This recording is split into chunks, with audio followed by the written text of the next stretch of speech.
একটা ইম্পর্টেন্ট কথা অল্প মনোযোগ দিয়ে শুনবেন। তুমি যদি এক মাসে 1 লাখ টাকা কামাও আর তোমার বন্ধু এক মাসে যদি 10,000 টাকা কামায়, তারপরে তুমি যদি তোমার বন্ধুকে বলো তুই আমার সাথে কাজ কর, তোকে আমি এক মাসে 30,000 টাকা দেব, সে তবুও করতে চাইবে না।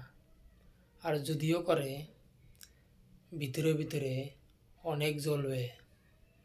আর কেউ যদি তোমার বন্ধুকে বলে 1 লাখ টাকা খরচ করলে তুমি তোমার বন্ধুর 1 লাখ টাকা কামানো রাস্তা বন্ধ করতে পারো, তোমার বন্ধু কিন্তু 1 লাখ টাকা খরচ করে তোমার 1 লাখ টাকা কামানো রাস্তা